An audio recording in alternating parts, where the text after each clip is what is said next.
The panel that we're about to get into today, or right now, is Artistic Strategies and Geopolitical Shifts. We have two speakers, the first of which is Grace Sambo. I'm going to read her bio because she has one of the best bios, I think, in the art world. Grace Sambo believes that everyone needs at least 3 copies of themselves. Through research, writing, and curatorial work, she jigs within the existing elements of the art scene around her, for she considers the claim that Indonesia is lacking art infrastructure, especially the state-owned or state-run, as something outdated. She believes that curating is about understanding and making at the same time. And she's attached to Hyphen, and she logs her writing at gracesambo.net. The second speaker after Grace we have is Yumi. Yumi is a professor of art and economics here at the University of Kassel and Documenta Institute, and obviously one of the conveyors of this conference and the project. Prior to joining the University of Kassel, she was a research associate in the Art and Media Studies Department at the Academy of Media Arts in Cologne.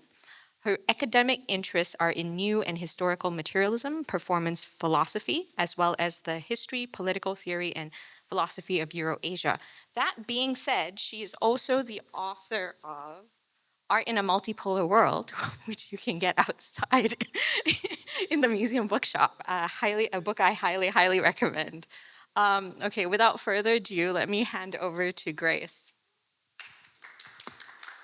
Thank you, everyone, for being here, for making time, and for spending energy to think, to dwell.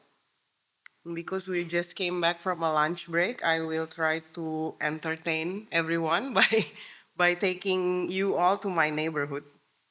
I will start. How do I do this? Yeah. Well, my neighborhood, but in the 70s. I wanted to start in this neighborhood because it will tell you where the stories that I'm telling you come from, and also where it's quite literally and physically located. As you can see in the screen, it's a monument in a roundabout. Most monuments, at least the ones that I will be talking about today or talking around today, are located in roundabouts because they are somewhat meant to be praised, somewhat meant to be looked in awe. This was done in 1970 precisely, but we are going back. This is the first so-called national monument that we have. Previous one is called Dirgantara Aerospace Monument. This was commissioned in 1961, but officiated in 1962. It's called Tugu Selamat Datang, or the Welcome Monument. And this is the Monumen Pembebasan Irian Barat, West Irian Liberation Monument. Now we call Irian Papua. And this is Tugu Tani, another interesting one, the Farmers Monument. All 3 that I was just showing, they were commissioned by President Sukarno to a sculpture called Edi Sunarso. And this one, Tugu Tani Farmers Monument, that's the colloquial name. The official name is the Heroes Monument. This was commissioned to a duo Russian sculpture also by Sukarno and in the same timeline. So it was commissioned in 61, officiated in 63.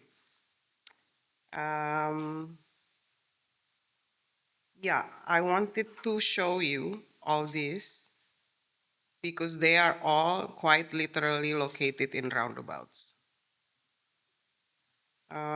So if we think of like the medieval days, Arthurian Round Table came about due to the urge of sort of nulling down chivalry or displaying equality. Modern politics sort of assume that equality is the starting ground whilst navigating equity. If we move to like a further timeline, the Geneva Roundtable might be the most obvious example of this, a continuous attempt at conditioning peace through negotiations. By the 20th century, in a more crowded world, these roundabouts that you are seeing, they are designated as an urban traffic solution to keep things moving, even though they're slow, or however, without equity, they are chaotic. This is the kind of roundabout that I want us to be thinking from, or thinking of, or exercising from, and articulating with. Let us go. In order to see all those monuments, if you go to one after another, you will have to pass this sort of gigantic interchange. It was also first built in 1961, like the monuments. It was built initially only as one layer. It's called Semanggi, which means clover. It does look like a clover if you see it. And by 2017, initially it was of 4 roundabouts. By 2017, it is of 8 roundabouts. So, yeah. Anyway, welcome to my neighborhood.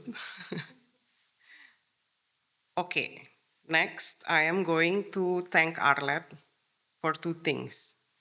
First, for the Technochrome diplomatic gift from her series Technochrome Orchid Dream. Much later, I will go into flowers, orchids, frangipanis, puspawarna. Puspawarna means kinds of flowers. And second is for introducing the starkness of the main hall of the Bandung conference, and for showing potential intimacy in another meeting that was still part of the conference. For a very long time, I disliked the image of the conference hall. So almost whenever I needed an image of the conference, I would use the image of a diorama from our National History Museum that depicted the conference. Held in Bandung, the 1955 Konferensi Asia Afrika was about the nations, which are of the peoples. Not the state, not the continent, not any blocks, nor any regions. The official translation of the conference title confirms this. The official English title is Asian African Conference. Let us put an emphasis on the N after the 2 continent names. This added N makes it about the people, the nations, not the nation states. The nation, let's calibrate our understanding of it to not confuse it with nation state. The nation is of people with commonalities, be it descent, history, culture, or language, inhabiting a particular area or territory. The simple definition of the word nation may lead to thinking of it as nation state. But I would advise you not to, especially when the Bandung conference did not generate anything that is G2G, that is state to state or between states, nor anything practical that is beneficial for the participating states. Like these photos, the organizer made so many attempts that their guests are relaxed so that they can appear casual. What the conference published, or what is known as the result, is Dasasila Bandung, 10 Principles of Bandung. It is a set of guides, principles, ethics, moral that they agreed upon, written together, and devoted themselves together upon. In other words, what they did, those from 29 countries out of the 79 countries in the world at the time, or as Sukarno claimed, it's a third of the world.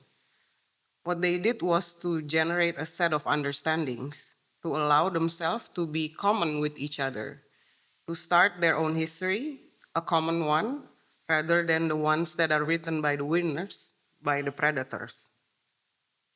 Despite the Cold War implications, or as Murph and Sue provoked yesterday, it might be fueled by different agendas of different sides in the Cold War, the gatherings of people with commonalities of nations, not nation states, continues.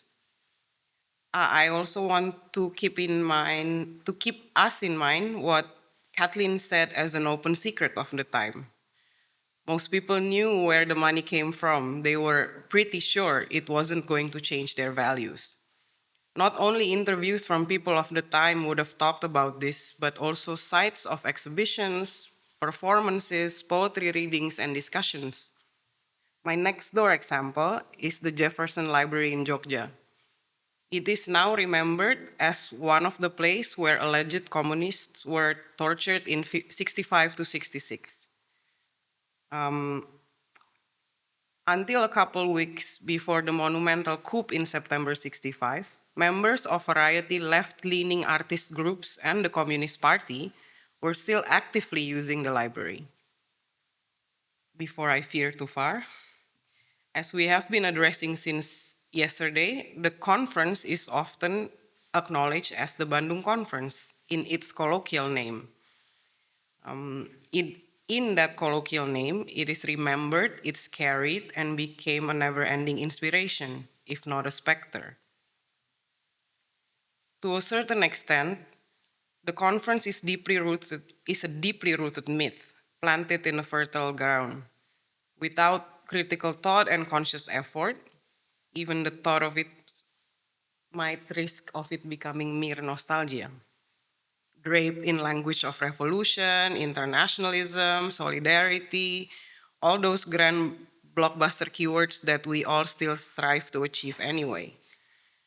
The Bandung spirit endured in various forms of non-governmental institutions led, community-oriented, and self-organized congregations around the world, such as these and alongside so many things that we've been adding in the timeline here in space. It is almost unthinkable that such a meticulously staged event had no group photograph. But I think this was no accident. The absence of an official photo was a deliberate choice, was a conscious choice, shaping the conference visual legacy as much as its speeches and resolutions. What remains are candid images of delegates in motion, deep in discussion, radiating fiery determination. Through photography, media, and ceremony, Bandung was mythologized as a moment of revolutionary diplomacy and the new internationalism. Yeah, so these are my claims that there is no official group photograph in the conference hall or one that was organized by the conference committee. It was intentional to not have an official group photo of all the delegates in the conference room. As intentional as the Merdeka Walk or the Freedom Walk or as intentional as having many different flowers appear in different occasions. If you think of the images of the people walking on the street, they are all casual and intimate. How come there were no group photos? What if the refusal to be pinned down into one frame is itself a politics? One that resists being consumed, being documented, and being owned. Or maybe maybe now we think that it wasn't such a time for those kind of photographs. I will prove you it is already the time. This is just some quick example from the same period in Bandung. Not only official group photos existed, but even intentional self-documentation like this exists. Quite a number of speech photos coming from that conference hall was also done in candid qualities.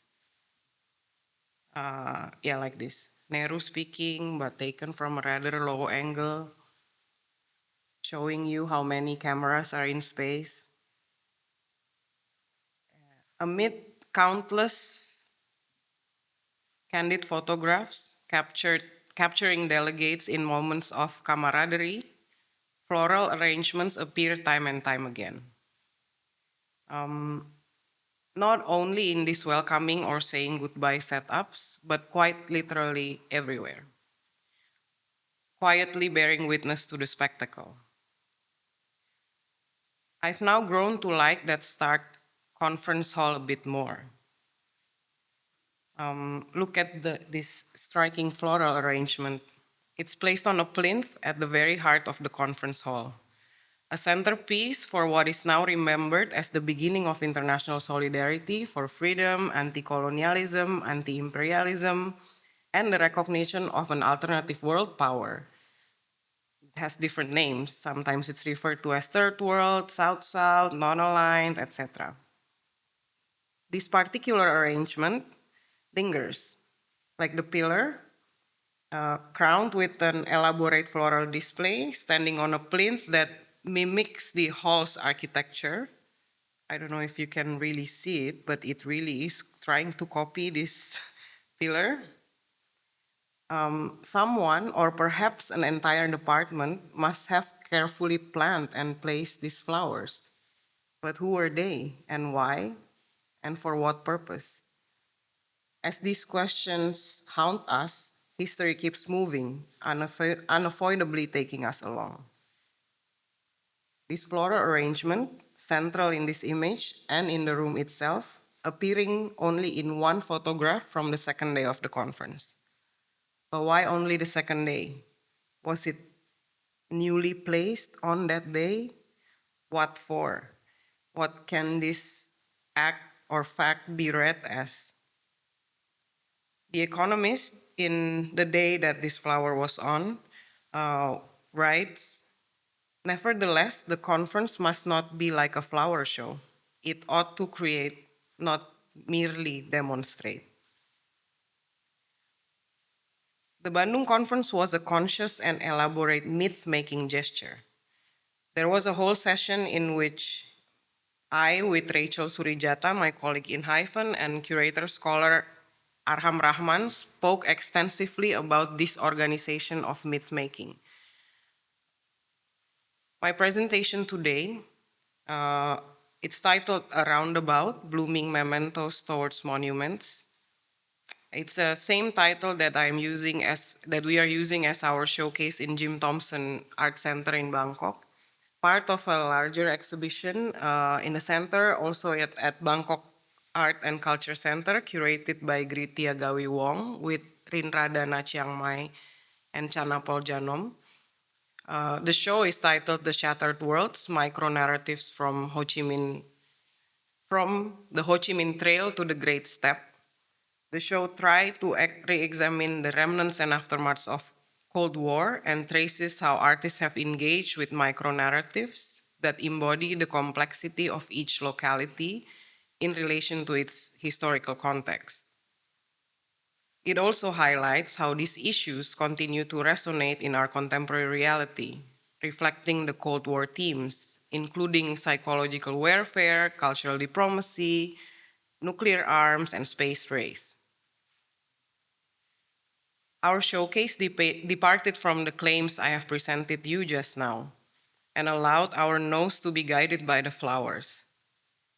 In order to look into various forms, levels, and scales of diplomacy, solidarity, or what you might call it, pardon me, I have an issue with the term solidarity, but I don't think now we have the time to dwell into that. Maybe I just flag it out, so it's out there. I get uncomfortable when I use the term solidarity. But since we are speaking in English, I will keep using it. Sometimes honestly, sometimes sneeringly, sometimes suspiciously.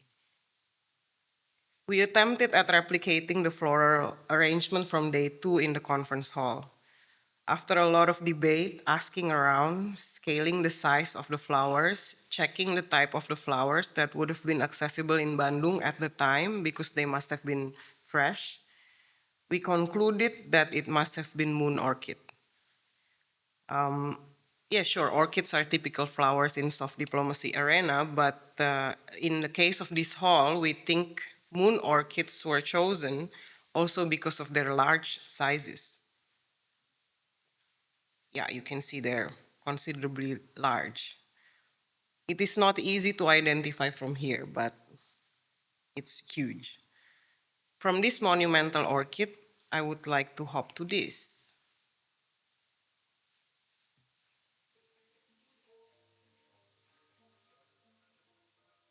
Uh, 2 decades later, this is Puspa Warna.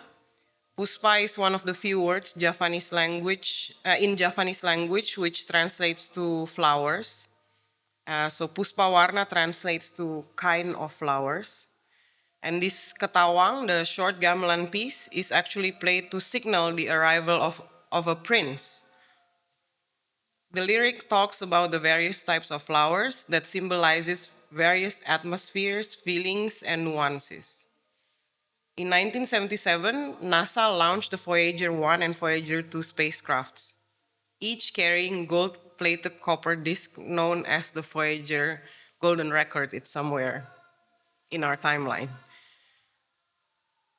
The record, selected by a team led by Carl Sagan, contains sounds and images which intended to communicate a story of our world to extraterrestrials. This recording of a gamelan performance made by Robert E. Brown was arguably the recording that made gamelan, an assembled musical tradition played in Java and Bali, became popular in the US. Titled Javanese Court Gamelan, the recording was released by Nonsuch in 1971 and was nominated for Grammy Award in 1972. Around the same time, the director of this gamelan ensemble, Ki Cokrowarsito, moved to California to teach gamelan in institutions such as Cal Arts, Berkeley, San Jose State University, and many universities around US and Canada. The scholarship of gamelan in that part of the world not only continue, but it grows until today, but not in my side of the world. If we go back to this monumental orchid, within the Bandung conference period, there was, of course, an exhibition and series of performances. The Frangipani here is a painting from 1954 by Sujoyono, an artist who some people acknowledge as the father of modern art in Indonesia. This painting was collected the year it was made and is now accessible in Galeri Nasional Indonesia. The painting is used for the front cover of the book that was published by Arts Department for the guests of the conference. It is titled Kesenian Indonesia or Indonesian Art. I have issue with the English title as it has the addition of N after the state name. It makes it as if the arts have nationality. I would have translated arts from Indonesia or arts in Indonesia, but anyway. I called it a book because not only it catalogs the works that were exhibited along with series of performances, but also because this may be one of the early efforts of writing what we now call art history of Indonesia. It is interesting to think about a number of these early gigs, early attempts, early efforts in self-historicization where English is involved, as if echoing the movement that believed that they are heirs to the world culture. Claiming that any external influence, modernity and such, in their practices or thoughts are only natural as everyone is citizens of the world. Whether the influence is Western, Eastern, Persian, Chinese, Japanese, or any surrounding local ethnic aesthetics that they are working with. They are all as accessible and as important. Sujoyono's stories or history is easily Googleable. So for now, allow me to introduce you to artists of the time that are not searchable. Another Frangipani is by Kustia. Kustia, born in 1935 in Probolinggo, East Java, and died in 2012 in Jogja, was known as a gentle personality in contrast to her paintings. Her works were filled with sharp lines and rough sweeps of color. Through her specific artistic approach, she painted what was around her, changing the familiar and natural scenery around her into a vibrant visual statement. Kustia's artistic journey began at ASRI, the Jogja Art School, and then continued with Pelukis Rakyat, People's Artists, and then Pelukis Indonesia, Indonesian painters. Among Kustia's flower paintings, this one leans towards expressionism. Light and shadow accentuate the flowers and leaves, adding depth, while darker tones ground the composition.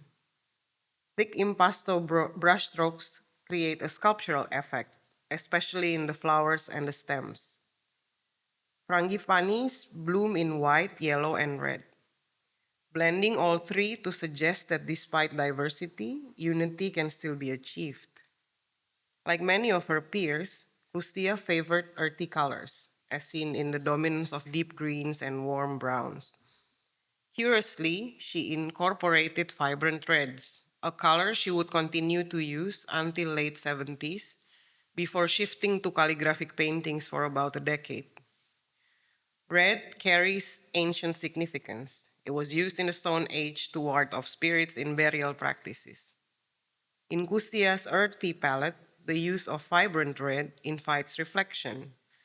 Though not overtly political, one might question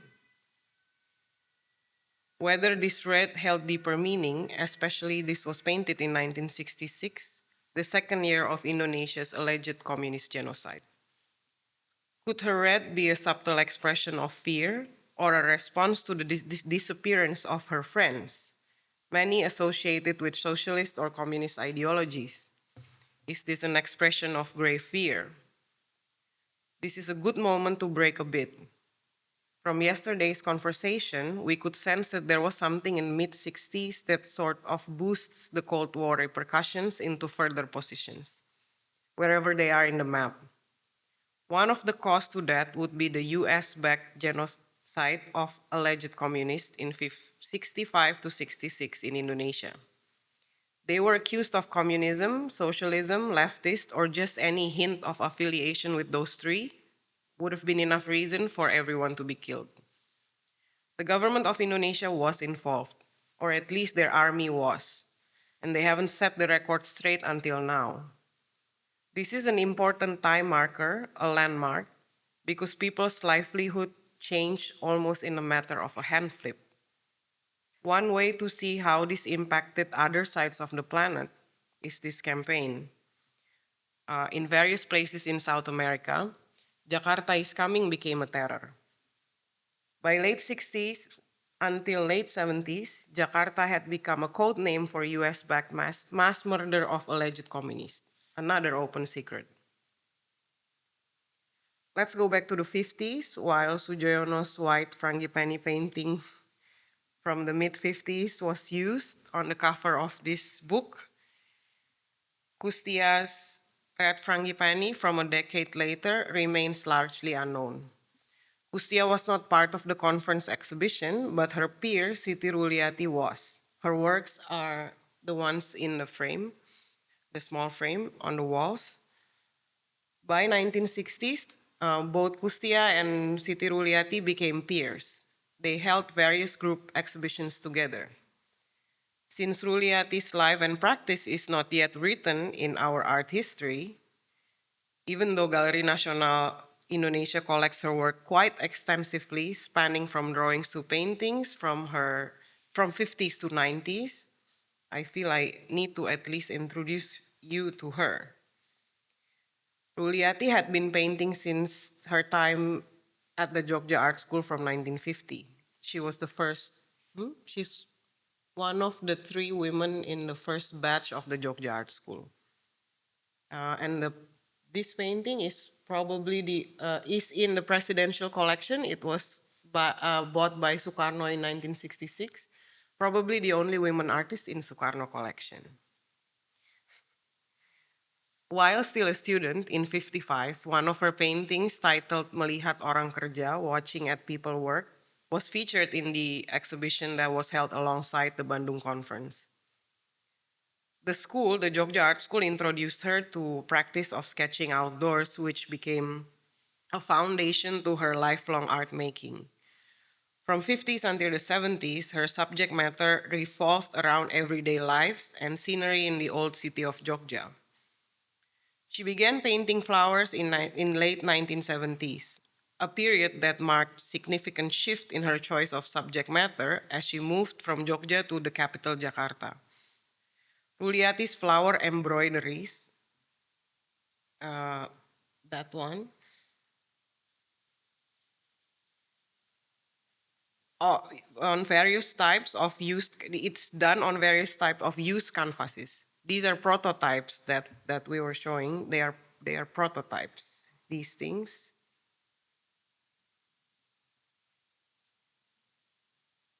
They are prototypes for commissioned plate mats, cup mats, and all that. These were her bread and butter. She was a proud artist who could support her own life and her 6 children through her art practice. Simultaneously, she offered painting classes aimed at women with diverse educational backgrounds, such as lawyers, psychologists, and engineers. From 80s to 90s, she organized annual group exhibitions with her students titled Ekspresi Warna, Color Expression. I'm going to end my presentation while going back to Puspawarna, the gamelan, the idea of listening to it in outer space. What you see here, other than some archives and relief floral embroideries in the back, is 3 bottles of one of the most popular sweet soy sauce brand from Majalengka and Cirebon in West Java. It is called, you can't really, can you read it here? Please hold your breath. It's called Sputnik, Earth's first artificial satellite launched by Soviet Union in 57. Sputnik and the cosmonaut Yuri Gagarin were highly popular in Indonesia during the 50s and all throughout the 60s. After successfully orbiting the Earth, Gagarin basically became a celebrity. There's this sort of book here written by Indonesian in Bahasa and then translated to Russian. Oh.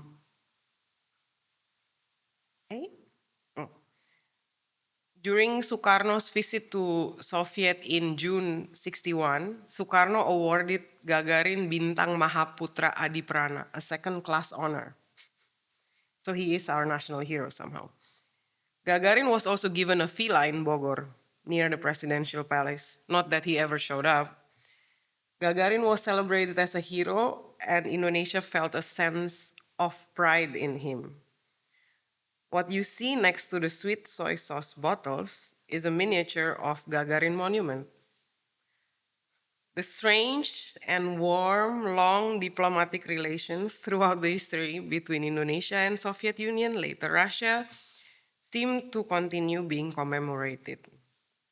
60 years after Gagarin orbited the Earth, a monument was erected in central Jakarta to commemorate the 70th anniversary of Indonesia-Russia diplomatic relations and the friendship between Jakarta and Moscow. I will end here, and we can talk.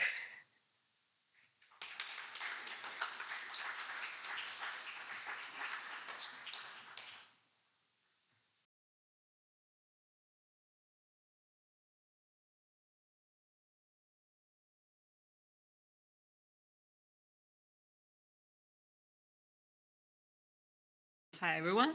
At this point, I think I'll just thank everyone for bearing with us and for the very enriching and wonderful 1.5 days.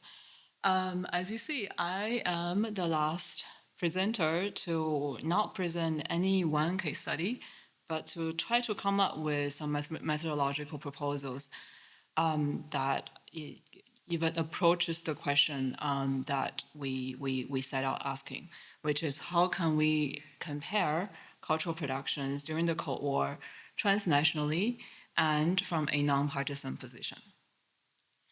So there have been various trailblazing projects on regional narratives. I think some of them were also mentioned. There's a book on Southeast Asia. There are many books on Southeast Asia focusing on the cultures at war or the cultural Cold War.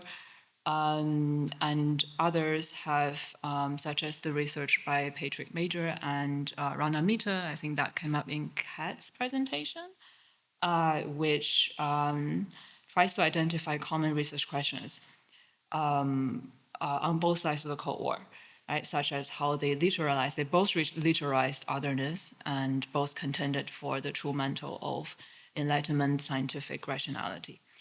So a lot of these attempts are coming from historians, and we have to understand that when historians, and for historians, the Cold War history is mostly IR history, and so for them, it's an active push to say, okay, we also need to look at the cultural Cold War cultures as part of the history. But I think for us, coming from art history, right, we also need to not lose sight of the larger forces at play. Otherwise, we'll be facing puzzling questions when we attempt to compare. So this is Exhibit A. You can see Su Wei there, the document collection in Ho Chi Minh City. What we are seeing is, I'll let you let that two pictures sink in for a sec. Basically, the question is, can we approach this comparison stylistically, Asian styles as indexing ideologies?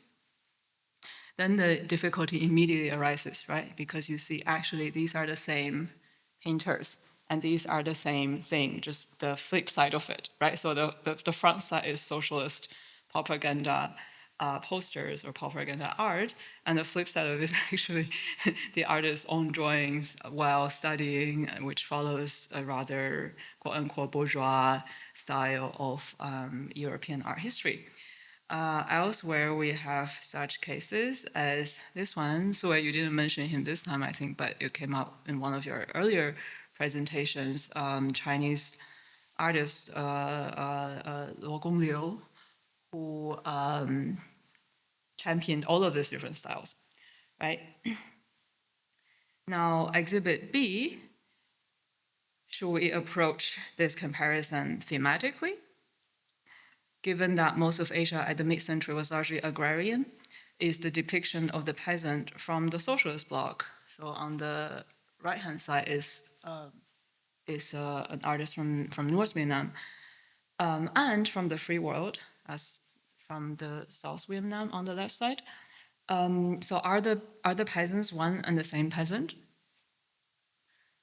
The peasant question is paramount. Also, I can ask Su Wei because we read in the poem this morning from Ai Qing a curious mention of the Italian farmer. We can ask this question.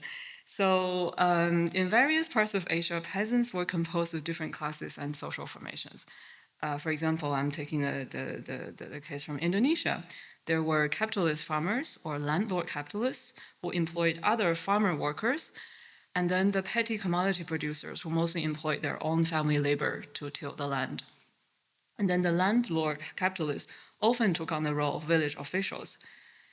Later we will see that land reform happened differently in Asia. We have the total nationalization, collectivization of land in communist China to sort of midway milder attempts under Sukarno in Indonesia that aimed to secure minimum land, which was 2 hectares for each farmer starting from 1960, which later got aborted because of the coup d'etat.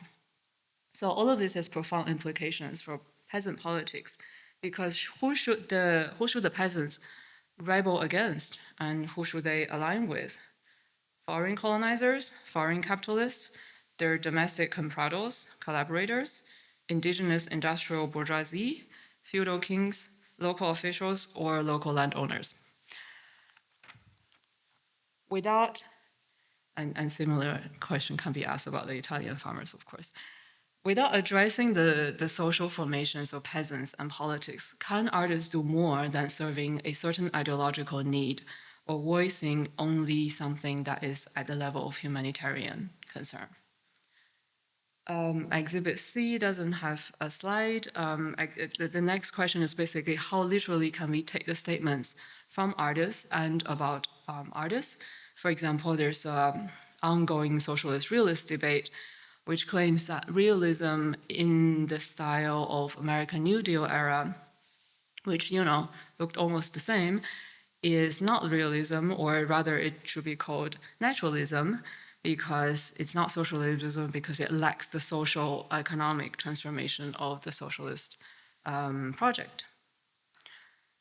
Another exhibit, with her solidarity, Grace, I guess I echo with you, perhaps for different reasons, for the project of solidarity, because why does there seem to be a coherent story arc from Bandung to later art world events in the global south, such as the Havana Biennale, not least because of studies on artists that of artists who appeared first in Havana, who later then got assimilated into Western institutions or Western biennales. To which I spoke with Gerardo Mosquera, the founder of Havana Biennale, and in an interview he told me that during the research trip for the second Havana Biennial, he was flying in military aircrafts and was escorted by Cuban military everywhere in Africa. And many of the local artists were introduced to him by people in the diplomatic service. So here I'm also thinking about Arlette's film yesterday, which gave us a hint at the war attack ship that at the same time served a certain art and cultural function. So for some historical background, Cuba had turned its attention to Africa in the 60s and sent military, medical, and educational aid. The revolution in Portugal in 1974 led to Portugal's withdrawal from its African empire, prompting civil wars fought between the US proxy of South Africa military, the Cubans, and the Soviet. But we should always be mindful that different sides backed different local fractions, but almost certainly with their own second thoughts. So the Cubans and the Soviet fought together, but the Cubans didn't totally agree with the Soviet. And at the same time, the Soviet also fought against China. And the China at the point actually sided with the US on the question of Angola. So, and first in Angola, then you had this similar warfares in Ethiopia and Somali. But the Soviet decision-making power was also split between the foreign ministry and KGB. So any claim to being righteous or somehow retrospectively being on the right side of history seems to be rather tenuous. So I've given a few examples as to how it may not be easy to come up with a coherent comparative methodology for both sides or for all different sides of the Cold War.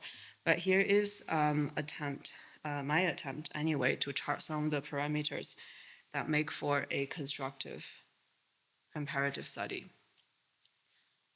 So for the vastly diverse understandings, uses, and practices of art and culture, we can discern the following.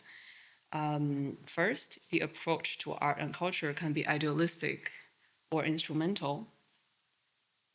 Second, art and culture as a means could serve the ends of economics and politics. Please do note that in what will follow, I almost have to take out individual actors here because attributes of social structures and processes cannot be derived from statements about individuals. But of course, I think a lot of what we've been doing is coming from the individuals. Now, next bit. The third point is where the influence comes from and where the intention of exercising influence goes can be inside and outside. So this is basically a point to look at the relations, the dynamics between inside and outside, because the inside, sometimes you have a certain reduction in thinking that the outside can determine the inside, whereas you also have endogenous production from a certain domestic context, which is aimed for the inside. So just so that we have a clear understanding of inside outside. And from now on, I don't have any more visuals. You can, if you can fix your eyes on the revolving balls, and maybe the rest will be kind of hypnosis for you.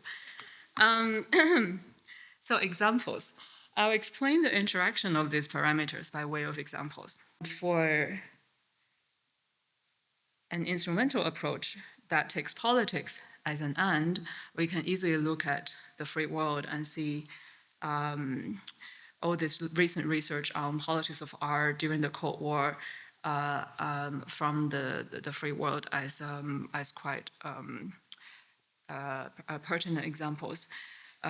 Kat also has mentioned some of the research projects, the Parapolitics exhibition at HKV, and this whole kind of return of interest in the politics of art.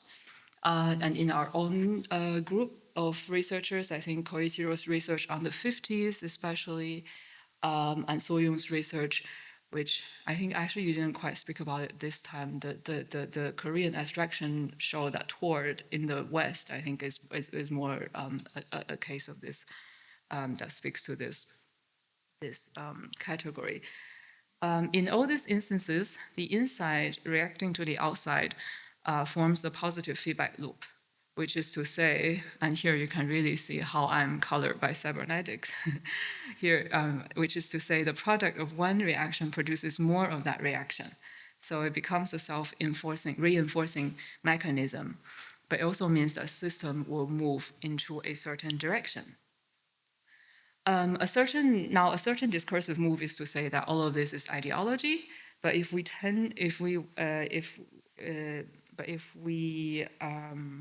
tend to critique ideology in cultural theory, we also need to recognize that ideology cannot stand on its own.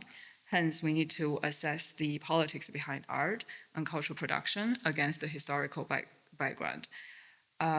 So I'm going to do a little bit of this because I think some of us have been touching on this historical layers, but there are always other layers that we haven't got to the underbellies of the entire history. So throughout the Cold War, the US government wanted actually private companies to increase their investments abroad, and especially in the third world, in order to create influences and development. But they consistently failed to get the private companies to invest. This became one of the main reasons why Washington had to turn to direct and indirect aid to third world countries in the 50s and 60s. This policy piggybacked, of course, on the success of the Marshall Plan and the post-war redevelopment of Japan. As Paul Hoffman, a key Marshall Plan administrator, put it in 1951, we have learned in Europe what to do in Asia. For under the Marshall Plan, we have developed the essential instruments of a successful policy. Those instruments were the political and cultural seduction of local elites, access to local markets, and military aid and training.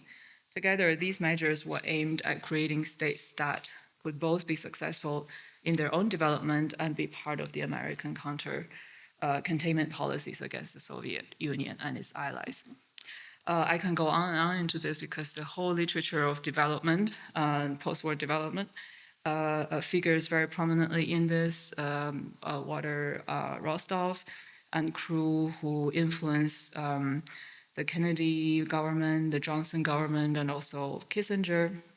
And in all of their view, aid or economic assistance effectively was part of intervention. And the goal was to reform the states that received it. But now let's take a look at the other side, the socialist camp. I would say, meanwhile, in the socialist camp, we could find similar patterns in the instrumental approach to art that serves equally a political end. This is quite easily defensible because the various postulations of socialist art as serving the people in realizing the socialist cause. But this also offers a bold answer to the question that we start out with, which is how do we compare the two camps? Are they at all comparable? And it seems that at this level of instrumentality and political ends, they are comparable. But I would claim that the patterns of influence and the inside-out dynamics are quite different on the two sides. So on the Soviet end, the Soviet Union re-engaged in the third world. Su Wei nicely pointed to this in the morning. They started this in the mid-50s, again after Stalin's death. And part of it is also to correct Stalin's own view that third world countries actually cannot achieve socialist revolutions on their own. If the US aim was to make the world safe for capitalism, the Soviets' aim was to make the world safe for revolutions, and thereby to assist the progress of the humankind. Under this umbrella, we have cases which have been mentioned time again, the Afro-Asian Writers' Conference, the Tashkent Film Festival, etc., but also a plethora of literature translation programs in non-aligned countries such as India and Carroll, with our office in Carroll. These are all exemplary cases of such cultural collaborations. But the socialist camp was not one. So after the Sino-Soviet split in the late 50s, early 60s, again, so Sue had mentioned it before, the USSR took China as a security threat and tried to counter its influence in the third world. We are, of course, omitting the whole development of Yugoslavia here. Meanwhile, China had its own offensive in the third world in the early 60s and started extending cheap loans and sending advisors abroad. Although the Cultural Revolution starting in 1966 disrupted much of China's foreign diplomacy. However, in many points in history, it is not advisable to assume that neither the Soviet nor China actually could dictate the development of the socialist countries. Neither country in the 60s believed Hanoi would prevail militarily against the Americans. And Sukarno's Indonesia was also equally unpredictable to the USSR and China. So given this myriad map of shifting alliances, how to understand influences on art and culture in the socialist camp? Some rightly raised a flag about the Soviet influence in academic paintings in China and Vietnam. Yes, we do have both countries promoting socialist realism in various vernacularized forms. We've again seen some of that in Sue's presentation, and we engaged with another researcher in Vietnam, Tong, who also worked a lot on socialist realism in Vietnam. Also, both countries have developed various variations that deviated as much from the orthodox Soviet model as the socialist painters in the USSR themselves did at perhaps a later point. So this mechanism of initial influence and internal variation is perhaps rather a common phenomenon. And if the artistic styles do not sit squarely with the political reality, because China still held on to socialist realism even after its break with the Soviet Union, right? How can we explain this? Should we attribute this to limited information channels rather than anything else? Soviet policy in the third world sometimes evinced a pattern of positive feedback loops. I'm getting into the inside-outside feedback loop aspect of this. The Soviet success in Angola and Ethiopia made the Soviet heads in the Politburo genuinely believe that the world was tilting in their favor. Part of it is self-deception. Selective reporting from Soviet diplomats on the ground only strengthened the idea that socialist transformation was on the way, instead of serving as a corrective to the feedback loop. Meanwhile, in China, after Johnson's order of the US ground troop to Vietnam in 1964 to 65, Mao's move was further to the left. So basically, to start a continuous revolution, which is to say the Cultural Revolution. I think, Sue, you mentioned the Cultural Revolution this morning as China believing itself to be the center of the world's revolution. I think perhaps another way of looking at it is really just internal collapse. Because what happened was basically, effectively, it disrupts the feedback loop between the external and the internal to prioritize only the internal. And it's certainly not the most rational policy to go down in history. So it follows that the third world cultural imaginations kindled in China through revolutionary literature, film, music, and art was mostly a manifestation of internal dynamics. On Closer, this is what Sue referred to as self-reference. on closer examination of some of the poster art from the era, actually it was in the one that you showed earlier of Mao with the the three worlds. What you can observe is actually African and Latin American figures sometimes being, and very often being depicted as wearing traditional robes, while the Chinese appear in their worker, peasant, or military outfits. So I'm drawing on an anthropologist, Melissa Lefkowitz, who observes this as China incorporating other countries into an imagined global community. It is in this sense that the internal-external dynamics work quite differently across different sides of the Cold War or different Cold War contexts, even though some of them, or almost all of them, exhibited patterns of instrumental approaches to art that serves a political end. This approach, I understand, is a deliberate revision to much art historiography that either disregards the question and continues researching on each side in silos, or in wanting to correct this, overstretching in the emphasis on how unique the artistic and cultural productions were in the socialist camp. And I think that tendency in itself is a buy-in on the ideology that can be further clarified if we compare the ideological claims from both camps. So here I can go relatively quickly.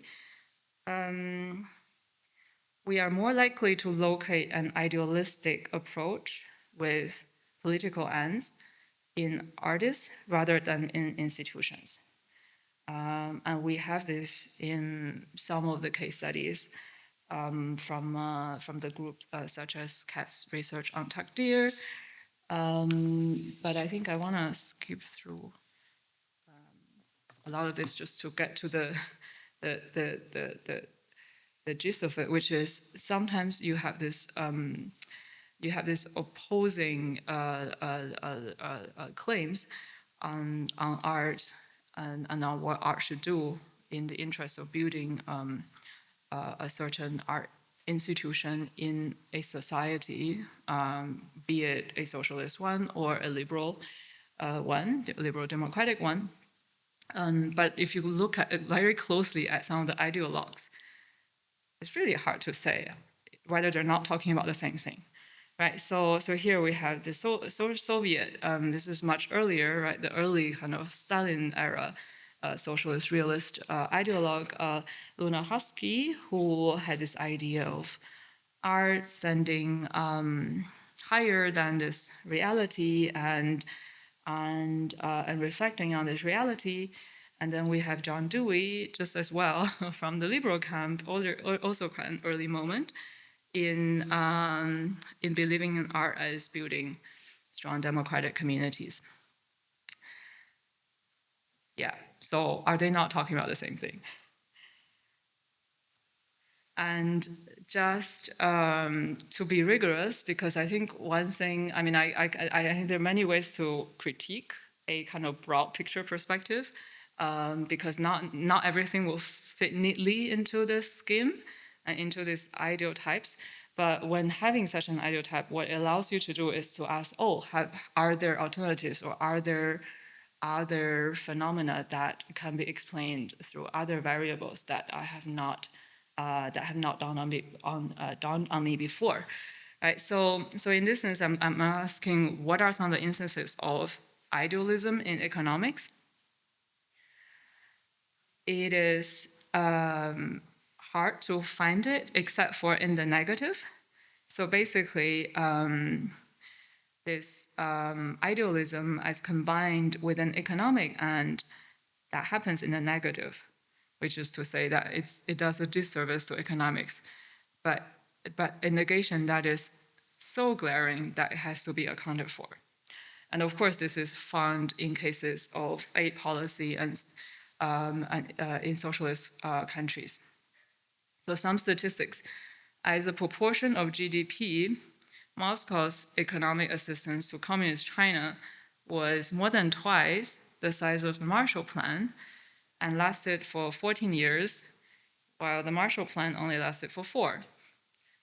And this is not the most jaw-dropping, because China's aid to foreign countries was well above 6% of GDP in the 70s, early 70s, versus Marshall Plan's 0.4 out of US GDP. We also have some statistics on Japan's aid in Southeast Asia, but they're all more or less within the more rational zone of, less than 2%.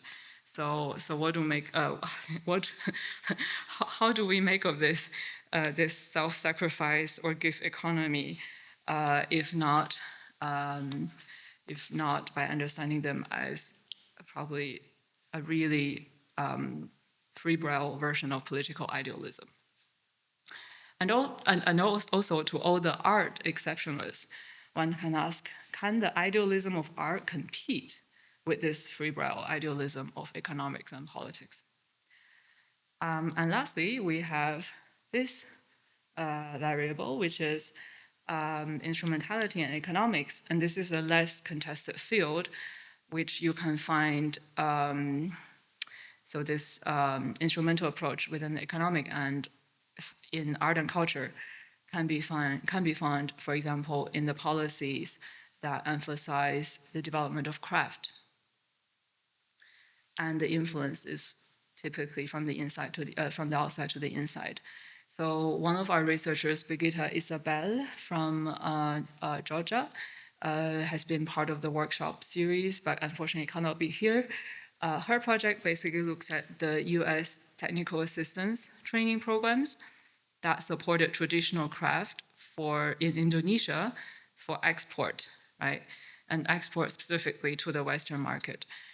And this all happened at the same time when the vast population became surplus labor because of modernization of agriculture.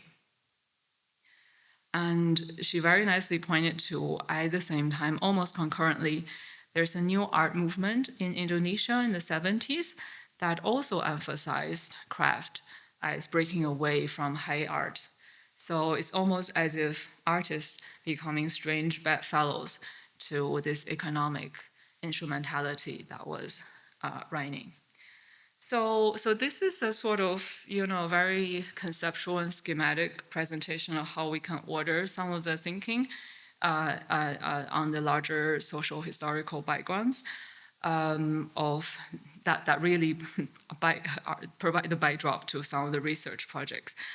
I think, and I hope one thing has become clear, which is when we're evoking the Cold War, we're evoking it not for what we think we already know about it, but for what we haven't said about it, all the underbellies that we have not got to.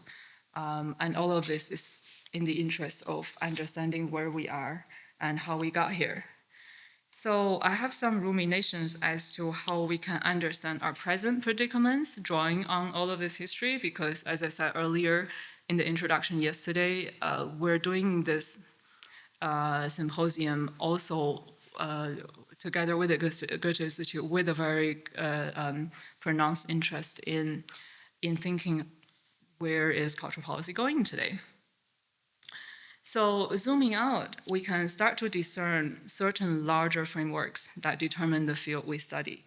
We can identify that what seems to be the peak of one's power is in fact the start of its very decline. Hence, what was considered a turning point in history should not be of the 20th century, should not be 1989 or 1991, but much earlier, around 1997, when the Soviet had gained a strong foothold in Africa, which at the same time also exhausted it of legitimacy, both in the international international left, but at home.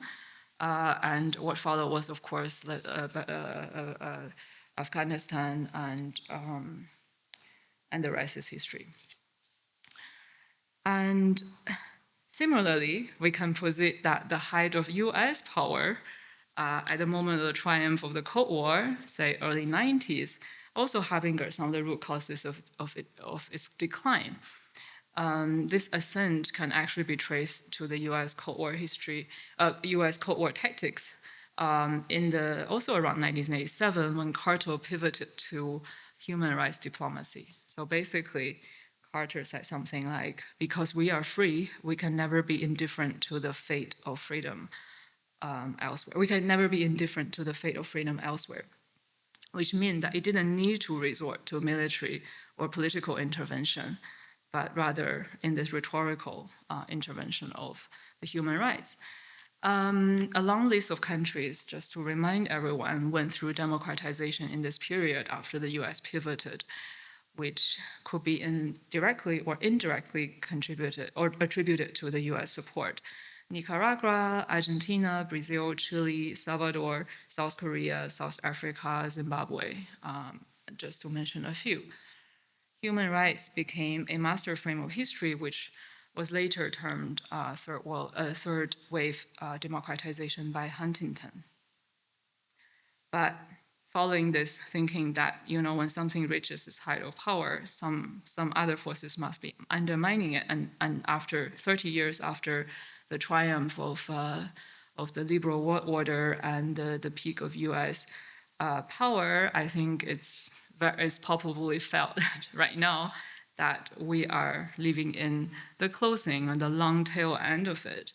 So what can we do? What does this mean for artistic practice and cultural policy? One approach is to be aware of the instrumentalities and ideologies and all of this in the diagram that are embedded in our practices. We can never steer clear of it, and we can never be free of it. So instead of tying our hands and feet, this should rather allow us to be proactive and fearless in embracing complexities and not accepting low-hanging fruits. At the same time, and this is my longue durée kind of perspective, by virtue of being a little slow, perhaps, in the art world, maybe this puts us in a position to unveil some of the latencies beyond historical turning points. So while the reign of the right-wing nationalism and populism, as we see everywhere, in politics is consolidating, we can actually anticipate in what form the reverse movement is going to come and what the reverse movement would entail, whether it is a form of renewed liberal progressive politics. I hope so, but it will probably not be a repetition of what we have had in the last 30 years. So with that, I think I'll end my presentation. And hypnosis. So now it's like, you wake up.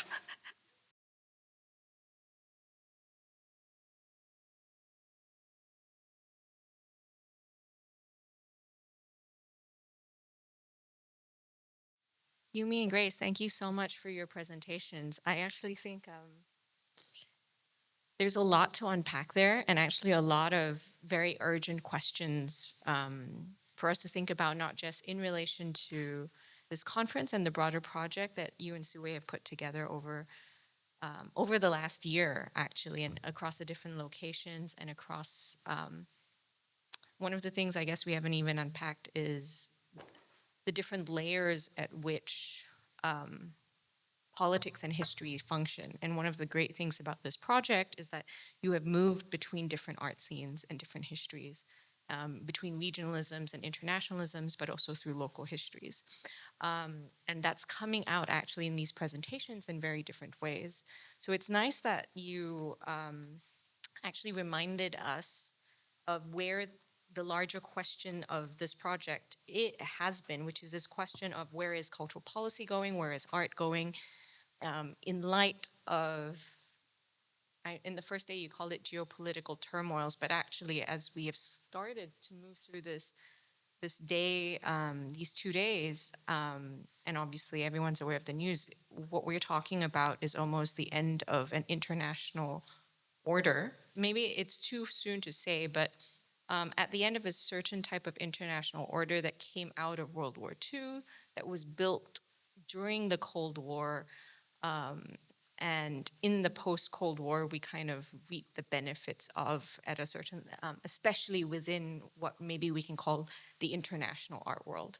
But now we're at this moment where there are fractures, right? And what does cultural policy look like in relation to that? And what does artistic practice look like in relation to that? There are a lot of different canaries in the coal mine that have spoken to that in the last couple of years. The most recent Ruang Rupa's documenta, a case in point, which takes a lot of unpacking. But I'm so happy that you put that on the table. And I kind of want to start there in our conversation and reflecting on both your presentations and both your practices. Yumi, you've done such a fantastic synthesis of the core issues. I think we can return to that in the conversation after this, but maybe we can talk specifically to both your practices and these issues that now hang. So around this gathering, but also around the urgencies of what it means to be a curator and artist today, what it means to circulate as a curator and artist today. So with that preamble of introduction, let me ask a big but also small and specific question to both of you at the same time. And whoever wants to pick it first is, what is actually the role of history in your practice, whether it's curatorial or in the sense of the two presentations that you've provided to us?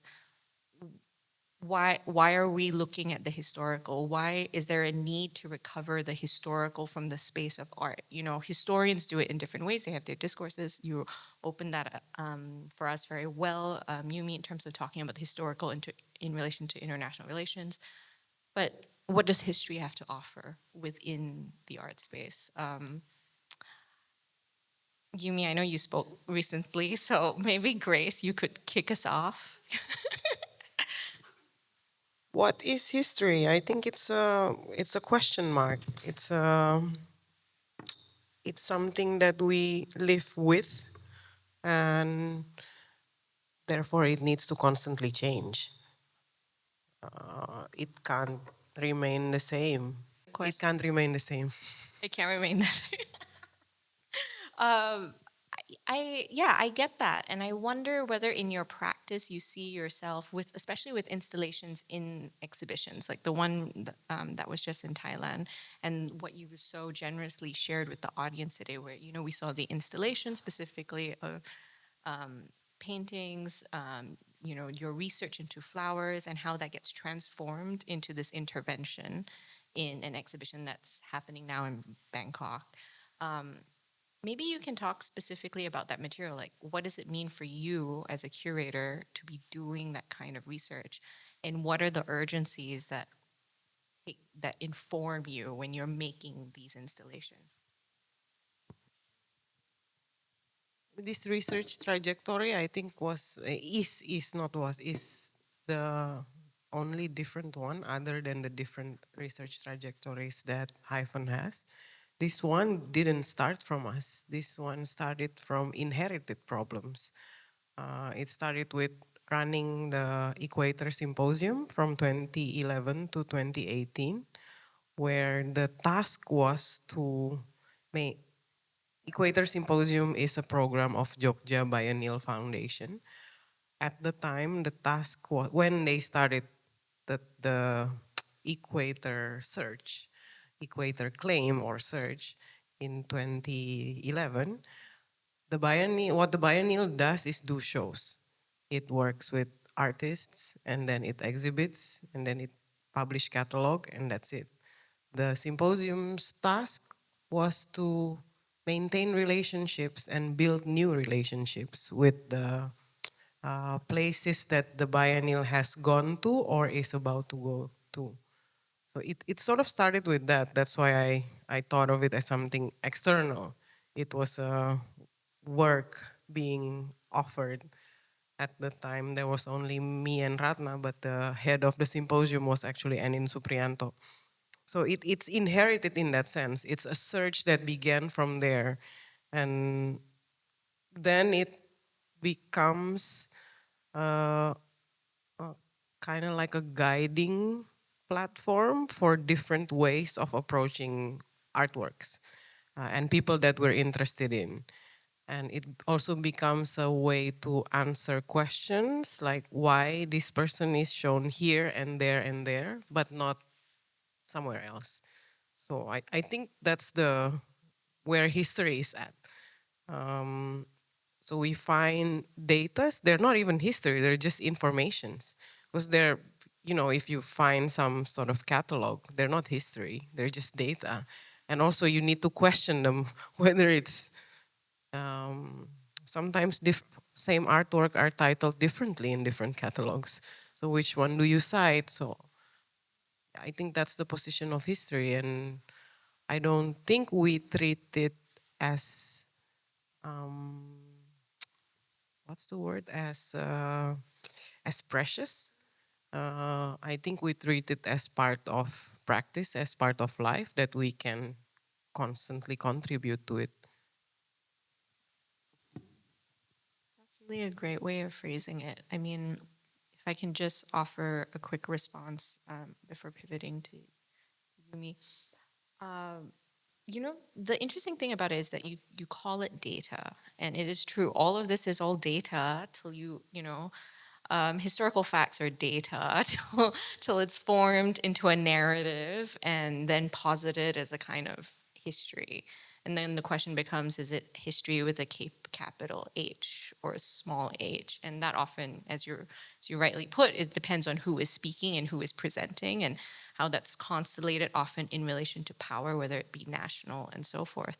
But in responding to your comments, what I just want to hold space for is there's a certain kind of radicality to what you're doing in that sense, because if you're considering this all data and information, the moment of the exhibition in which it comes together as a kind of narrative that you put forward, and interestingly, in a regional kind of relationship, because here it is, sure, it started with Equator, it started in Indonesia, it started specifically in a type of local context and local ecology, right? And it's interesting in your presentation that the nation comes back often. The national and and I like that you say that the nation as people, not the nation as state, because so much of your practice and so much of what you presented to us today really speaks to people and community, whether it's soy sauce or, artists that have formed communities, female artists that have formed communities that are left out maybe of national narratives in certain ways. And that, it's your community also within the art world that this then takes shape later in Bangkok as a specific moment. And I think that I just wanted to commend you on that because, and hold space for the with the audience here that this is actually quite a radical gesture, I think, and some type of potentiality in the art world that is different than, let's say, writing a history book and making a textbook for education and so forth. And you bring this up in an interesting way because then this kind of experience you mentioned, you have this phrase about not being precious, that it's about life itself, right? On some senses. And I think so many of the things that we're talking about, and Yumi, you bring this up actually in your presentation, is almost about, we have these larger forces and these larger parameters, but then we're also looking at artists who are navigating them. And it's almost like, how do you live with geopolitics, right? And how does that kind of field out in the art world? Um, and and so I just want to hold that idea briefly because I think this comes up across all the sort of presentations as this kind of trying to figure out what the grassroots is, trying to figure out what agency is in relation to the motions of history. Yumi, so if you could talk a little bit about history in your practice, because I also know, you're making a film, there are other things happening that you're also dealing with it, and this question of latency that is so exciting that you kind of bring up. Oh, okay, okay. Coming out as a as a film actress right now, acting as myself in a fictional film. That's to be premiered sometime next year. No, but I actually want to go back to Grace. I'm very inspired by your practice. I would love to see the Bangkok show because I think what you're doing and maybe the other positions in that in that exhibition is doing is to open up a historical moment, a narrative that had been kind of overdetermined by whatever politics, right, left wing typically, that has that has really projected too much into it. So and when something is that overdetermined, it's always good to try to break it up and to see what are the other approaches to it, be it affective, personal, and simply to be able to create a much larger force field that was actually there. We're doing kind of, I mean, this is a sort of line of thinking that we have when we're looking at, for example, I mentioned it yesterday that we have a Guangzhou Biennale and Documenta comparative study. We're also looking at the Guangzhou riot in this way because, that's there you have a really overdetermined narrative of democratization. But then we spoke with a scholar, a musicologist, and he just said, oh, you know what, there's this song that everybody sang, and maybe for some it was a happy moment. And then immediately he said, most people probably will not agree with me or will hate me for saying this. But for me, it was really, that's the more of such different kind of perspectives and parameters you can put on the table, the looser all of this historical narratives get. So I think that's true in my practice. I think you asked about the curatorial, and I think as a curator myself, we always like to claim that we work in the prefigurative, right? Theoretically, we should work when something is not yet there, and we should usher in with our work and with our artists, writers, and intellectuals in ushering in a certain politics. Unfortunately, we don't really see so much of that going on. We see a lot of knowing the answer and looking for the problem kind of curating going on. And in that sense of the curator, I would say, some of the diplomats and some of the self-appointed diplomats, such as Takdir, right, in your presentation yesterday. I mean, in this sense, they are the real curators because these are the ones that are actually shaping or bringing certain relations together before they manifest themselves in politics. So yeah, maybe next project could be diplomats as curators.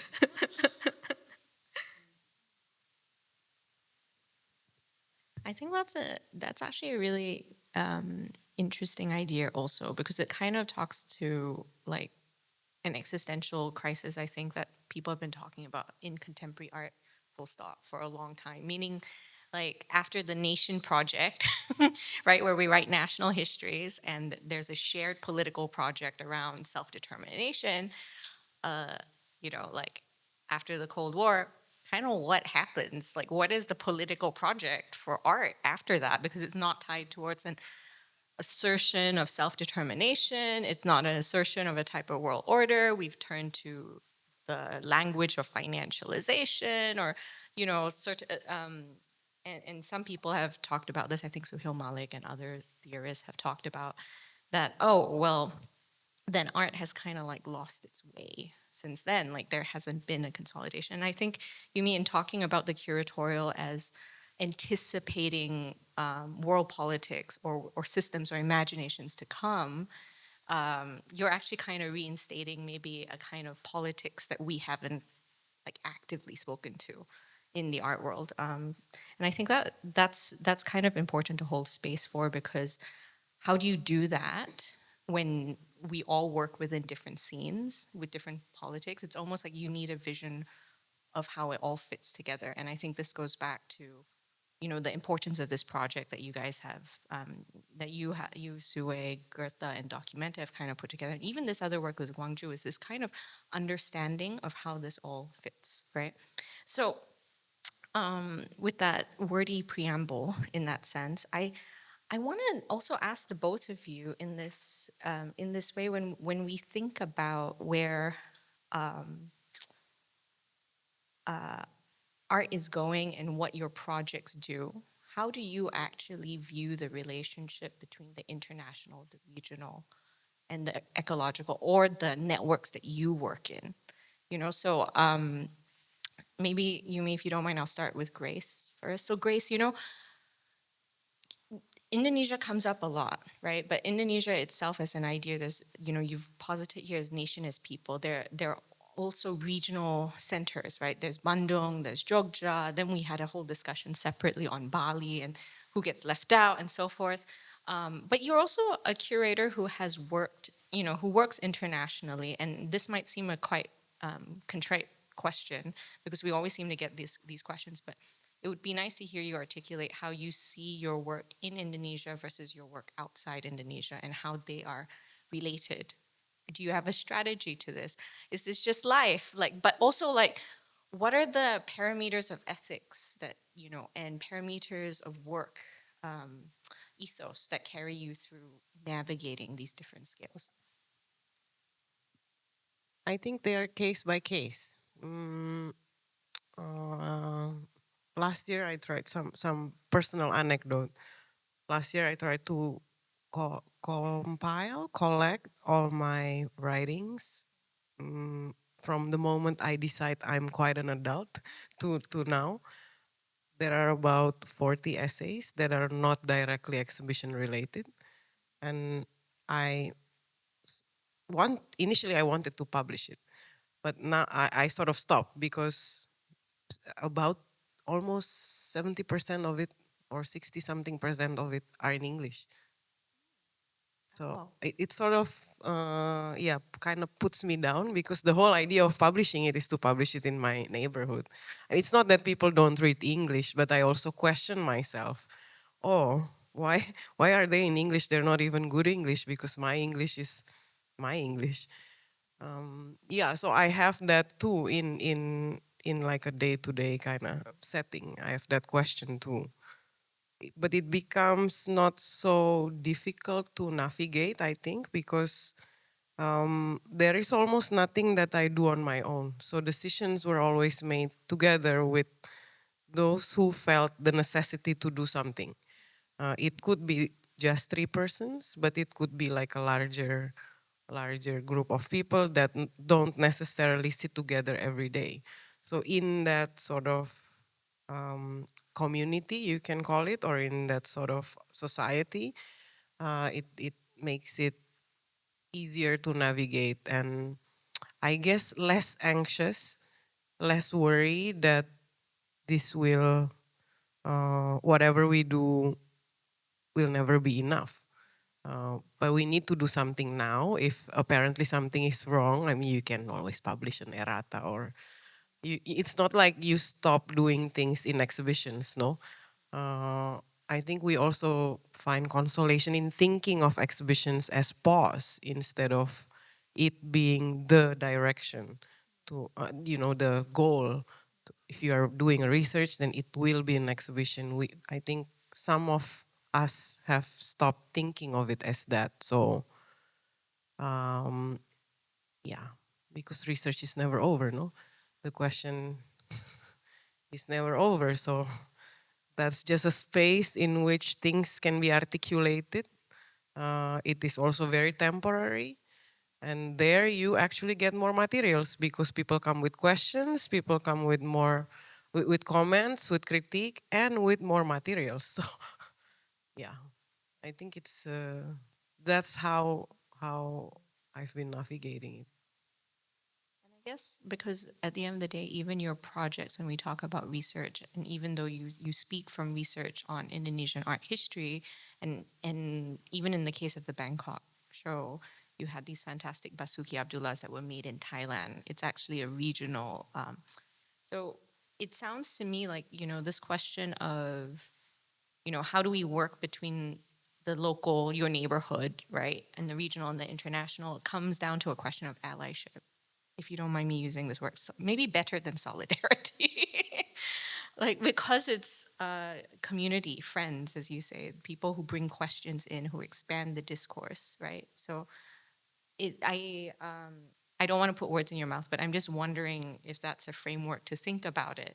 Because the reason why I want to ask that about allyship is Yumi, in your book, Art in a Multipolar World, you bring up this, you start in your intro talking about, the international world order that we're in now is fracturing on some levels. And part of that fracture is the liberal conceit that art can change the world, that we need to reconfigure that demand, right? Like, how does art, like, we're all laughing, right? But that's also like the reason why we do what we do. There is some belief in the space of art. Now, when Grace, you are answering my sort of question, I think it seemed to me like where you were going about that space of art is in the community, in the allyship, right? And Yumi, when you raise this question in the book, as you open the book, you put an urgency that one of the things we have to figure out is where is this space of art and where that space of change. And I just wonder, responding maybe to Grace's answer, as it were, around community, around questions, around joint research, around allyship, if you don't mind me imposing that word upon you briefly, just for the purpose of this discussion, where for you does that space of art shift? Because especially, you've talked about diplomats, so it's almost like, let's look at someone else other than typical art curators, but.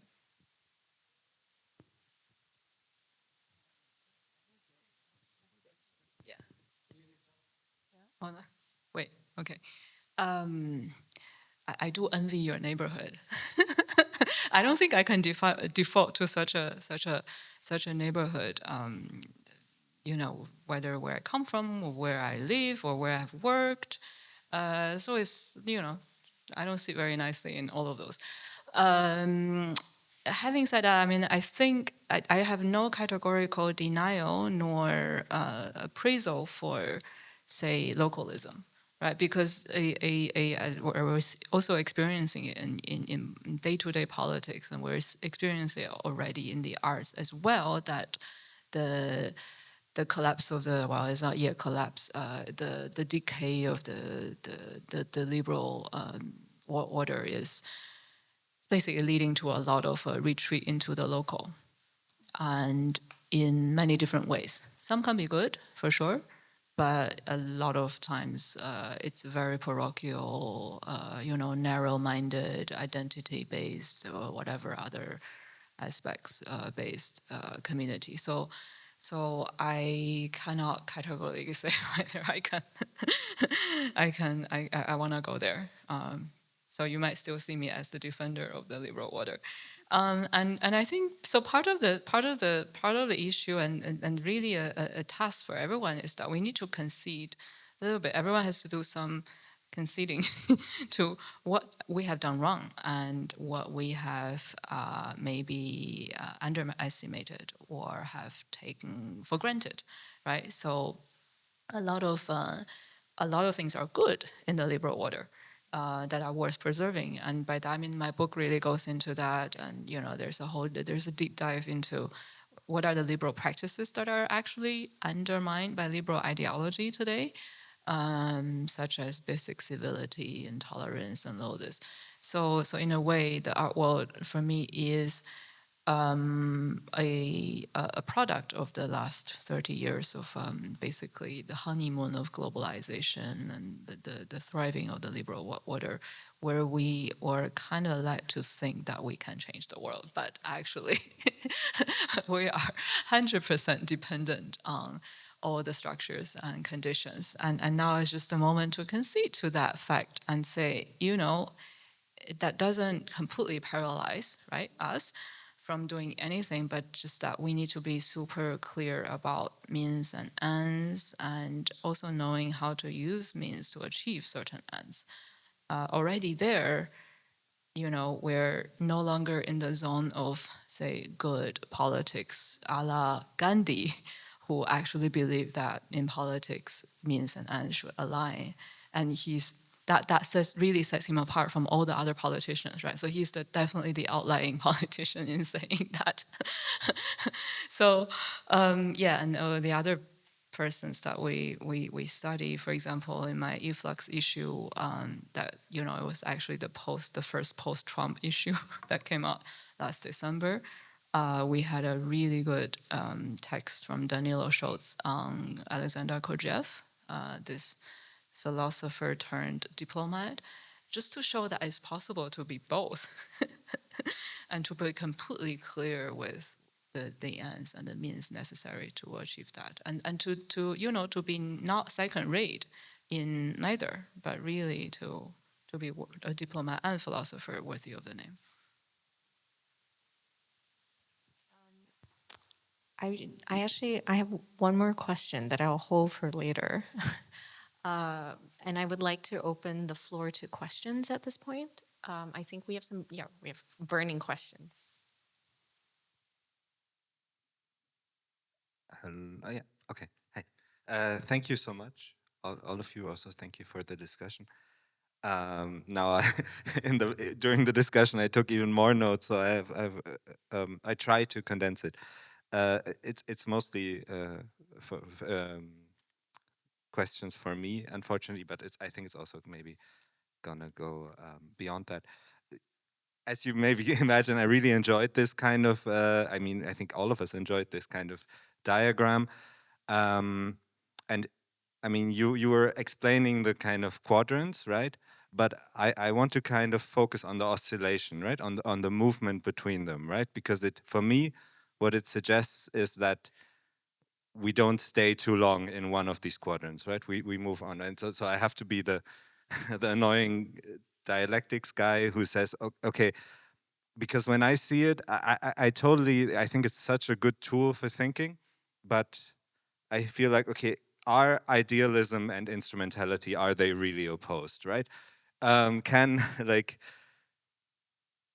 with the example of Lunacharsky, but I think with the example of anyone, like on the one, like, don't you have to have a certain ideal belief in art in order to think that it can lead to something instrumental, right? And also vice versa, if you consider yourself a political artist who has like an idealized notion of art, you still like kind of in the end maybe want to change something, right? So that's the one point. And then I think this brings us to the question of evaluation, which is of course a huge question, right? Like how do we, yeah, how do we evaluate if something kind of, if a cultural policy, for example, achieves anything, right? I mean, and this is such a, obviously none of us can answer this, but it's kind of, and maybe, I just have a lot of words. I'm also thinking of kind of this no, maybe to challenge one point you had at the end, right? Where you said, to be completely clear about your ends and your means, right? Because I wonder, is that possible in the framework of art and cultural policy? Like, because isn't there like an inherent kind of yeah, speculative moment which only gives value, or gives kind of justifies using art instead of something else, right? I mean, with Khejev, he's using diplomacy, he's using tactics, he doesn't use, I mean, he has an aesthetic, but he doesn't use aesthetic primarily. But as soon as you're in the realm of cultural policy, you're somehow also in this realm of the unknown, right? And so you can't fully be in the realm of knowing your ends and knowing your means. I mean, yeah. I'll go backward. I think it's quite a good reminder on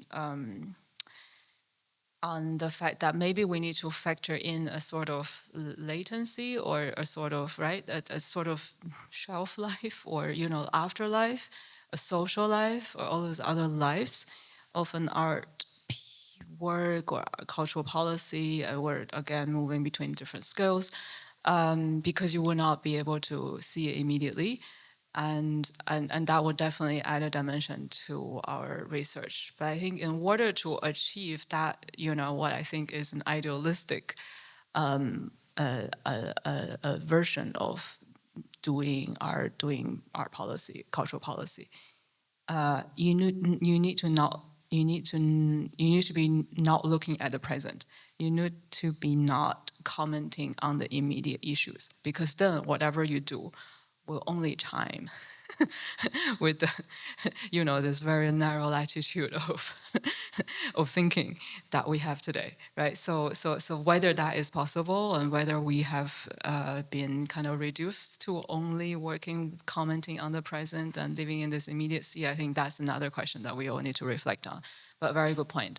To the structural question, I think I try to propose it as a heuristic tool, meaning that it's not actually a gradation or a spectrum or poles, right? So actually, in the ideal space, they can actually all exist anywhere in the space. We don't have to spatialize them as opposing or contrasting each other, and that will hopefully help us better construct and pinpoint a certain tendency in a certain moment in history. But I think, it's very hard to use it to encapsulate the entire, say, any of the decades or a certain, the entire policy of a bloc at a longer time, at a longer duration.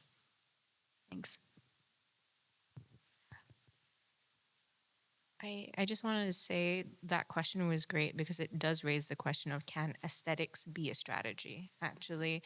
And I think that, that comes out a lot with Michelle's presentation, but also it raises questions for me, Grace, about your installation aesthetics as well. I've seen many of them, and one has to wonder, I mean, just to leave this as a question that we can think about, can aesthetics be a strategy?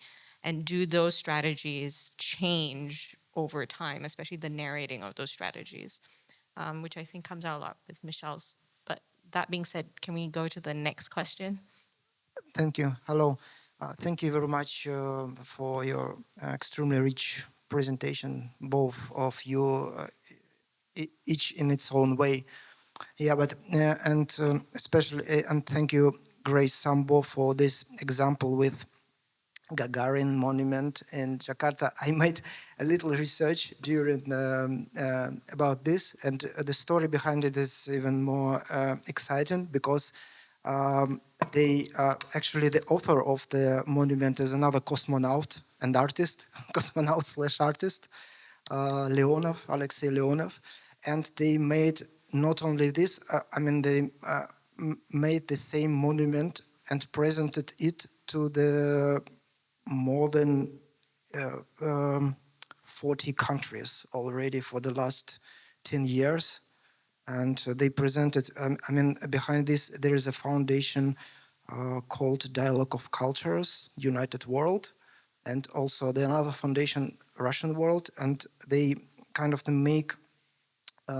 produce this casts or copies and present it. And for example, the president of this foundation, Raslan Bayramov, said that the idea of giving the world busts and monuments as far as we have the strength and capabilities. So that's, it looks so much resonating with what was discussed today, also on the previous panel about the gifts, like a strategy and tactics of making these gifts and spreading this kind of very weird also. So and my question, and now they have this 60 monuments in 50 countries. So my question to you, was it any it's obviously cultural policy, right? Some in connection to some politics and some geopolitics. Was it any discussions in Indonesian press or in public opinions about this? How that is a part of this state policy in connection to to the spreading of hegemony? I mean, all those issues which was discussed on the first panel. Yeah, and I also have small question to me, but maybe I will ask later. Not to put everything together. There was not much discussion on press, also because it's It's a province. Can you say that? It's a city, like governor city kind of decision.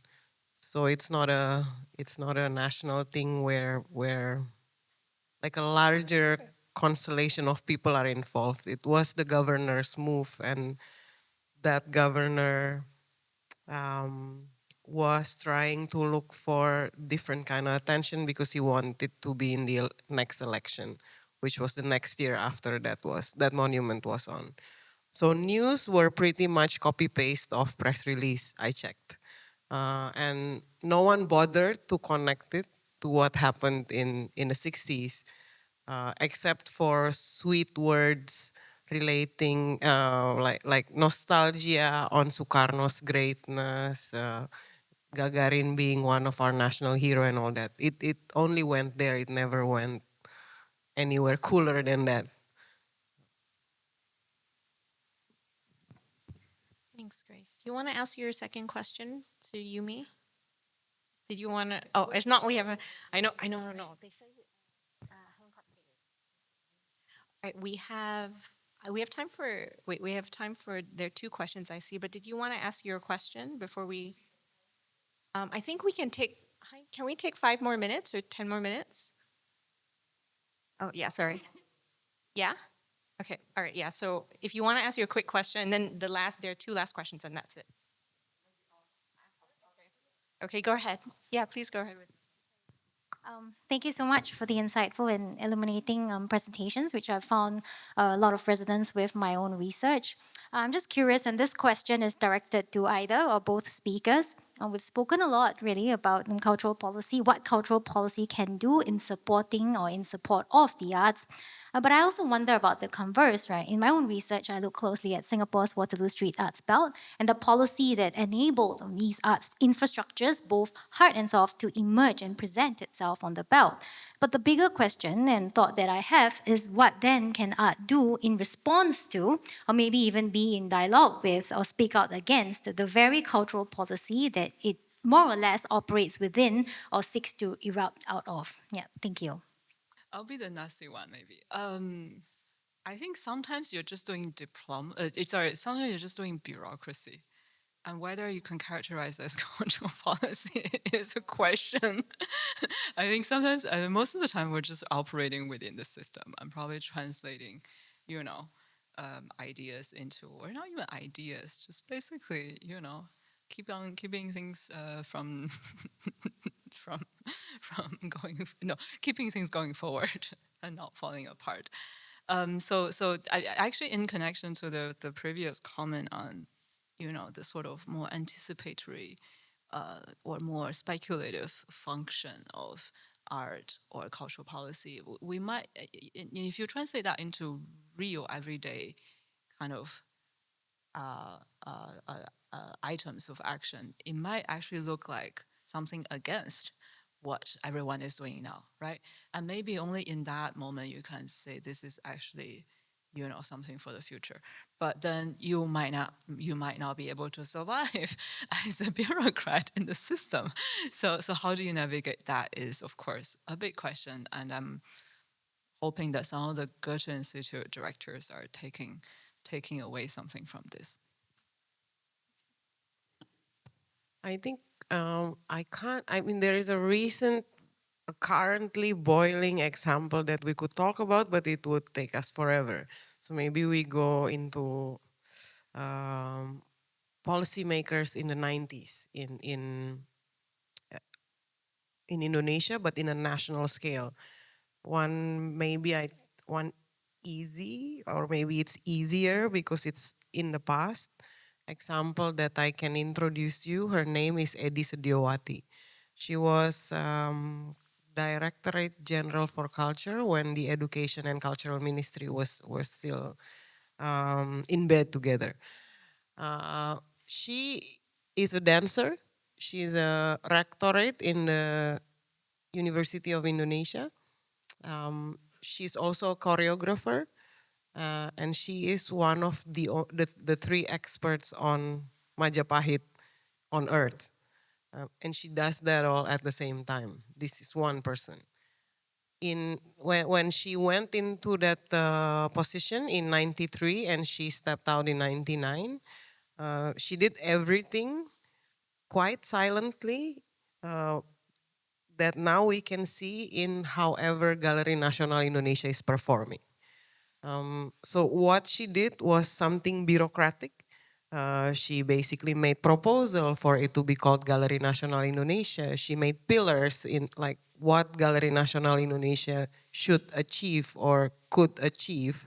And she not only she made proposals, she made example of it. So one of the, I think, often talked about exhibition is the 1995 non-aligned exhibition that showed 200 something artists involving 49 countries and so many curators. It is a bad show, but it is a bad show. I mean, display wise, thematic wise, but that show is the stellar example of what that entity could do as an initiator, as a collector, as an discourse making, because the symposium was more fun than the show in a way. And yeah, so I mean, this is one example. The kind of policies that she made then become embedded in the whole um, structure. Interestingly, that show that Grace is talking about, TK Sababati says, is the genesis of the Southeast Asian art market. He said this in past conversations before, that if you look at who was presented, you're looking at now who is the market. So, this also speaks to intended, intended, unintended, maybe unexpressed intentions of policy. So, okay, I know we have two more questions and we are already a little bit over time. So I'm just going to take the one, and then if you don't mind, we have the second one maybe as coffee later. I have a question for Grace. That was a very compelling presentation and compelling reading of visual materials around Bandung. So my question is, are you treating photographs as your primary text and document, or are you reading these photographs in conjunction with a text-based archive? So if you're reading it in conjunction with a text-based archive, and I haven't looked at the Bandung archives, what sorts or to what extent do details on the logistical arrangements and the spatial arrangements that you commented on, to what extent do those surface in the archive? And if on the other hand, you're reading just the visual materials, the photographs, how are you dealing with the ambiguity of photographs in the John Berger sense, that the singular photograph is always ambiguous? I wish I'm just reading the photographs, but no, I'm also the initial research is to actually look at how it was organized, how the conference was organized, and not necessarily how the communique or the 10 principles of Bandung came out, not between the delegates, but how it was nationally and also locally in West Java organized. It was a really curious moment to get there, because everyone kept talking about the aftermath, and there are so many analyses, or it became hooks for so many things. Yeah, we were just wondering how such big event can be organized in 3 months in a country that has no money, technically speaking. So who was being squeezed out? It wasn't the big capitals at the time. It was the smaller governments and the smaller communities that sort of contributed to that. So the initial research was that. So we have like a map of organization, how things were run, how decisions were made in Jakarta, and how it then becomes an execution in Bandung. The biggest question mark remains who decided the flowers, which flowers were in there. It remains a big question mark. But as you can see how the photographers were arranged, you can even see it in the streets there, not only in that conference hall, but also in the streets. Those we know who made the decisions. That was pretty clear in the archives and all that. We didn't go so much into looking into the communique because there are already so much readings about it. But in the archives, what are interesting are people's comments about it. Like nowadays, you would think of it as like a tweet or Facebook comments, Facebook posts or something like that. But back then, they were letters, postcards, and some of them are like 10 pages of letters. With attachments, the letters that they have sent to Gamal Abdul Nasser, to to UNU and all that, proper, like that kind of Facebook comments with links. I guess that's what it is now. These are the interesting stuff, because then you also see how it's not only about these politicians that are in the photographs. People actually cared about it, and from all over the world. The archive of these comments are at least 4 boxes in the National Archive. Some send poetry, some send, I don't know, drama script and all that about the conference. But it is a proof that at the time it was held, it was important for so many people. So I think that is also what sort of keeps us there. Like, how do we read this, but not being nostalgic at it? Thank you so much, Grace. Okay, because we've run over time, yeah, okay. Yeah, we're done. I just wanted to thank both of them and all of you for your great questions. We can continue discussing this over tea. But it's so nice that Grace, we end on the Bandung archive and everything, because that's where we started, right? With many of us being in Bandung and going into this room and pulling out some of these letters. So the panel part is over. I think we should break for coffee for something like 15 minutes. And let's meet again at 4:30 for a general round of reflections. We have a lot of sort of redux for yesterday, but instead of going forward in time, we go backward in time this time. And we'll go through the timeline again. And I think everybody can bring in reflections that have come up in relation to the different decades or eras.